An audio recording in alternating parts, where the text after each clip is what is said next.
Pemirsa, program jahat atau malware WannaCry telah menyerang 99 negara.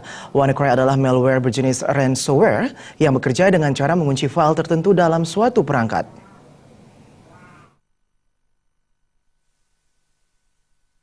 Kemenkominfo mengimbau publik untuk mengantisipasi dan mencegah ancaman malware WannaCry.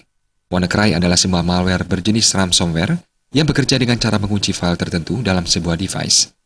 Akademisi STIK Indonesia, Ide Bagus Ari Indra Iswara menyatakan, malware WannaCry ini yang menyerang personal komputer dengan sistem operasi Windows.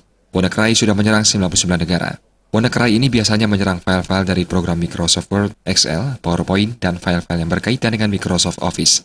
Upaya antisipasi yang bisa dilakukan sebelum malware tersebar adalah mematikan koneksi internet dan melakukan backup file.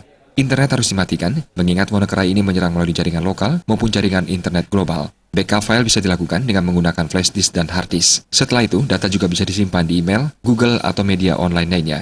Backup data dilakukan untuk menghindari data terserang malware. Data yang sudah terserang virus, ciri-cirinya adalah file Word terenkripsi, sehingga ketika ingin membuka file, isi file secara otomatis berubah menjadi tulisan karakter yang aneh. Setelah dibuka, biasanya muncul program yang mengarahkan ke pemilik malware dengan tawaran apabila menginginkan data kembali, korban membayarkan uang dalam wujud Bitcoin. Bitcoin merupakan mata uang di dunia maya yang harganya tergantung dari kurs Bitcoin di dunia.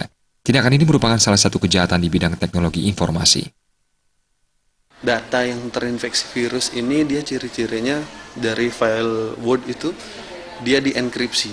Jadi ketika kita mau buka datanya itu secara otomatis datanya itu berubah jadi kayak tulisan yang ada 01 dan karakter-karakter aneh gitu.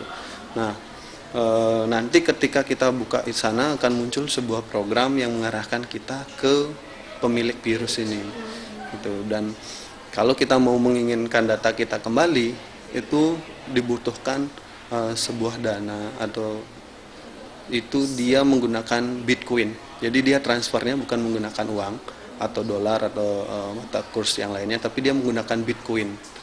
Bijak dalam mengunduh file merupakan salah satu upaya agar tidak terserang WannaCry. Tidak jarang, virus WannaCry ini menyamar seperti gambar maupun video. Saat ini, di Indonesia khususnya di Bali, belum muncul laporan serangan WannaCry. Agung Ria, Bali TV.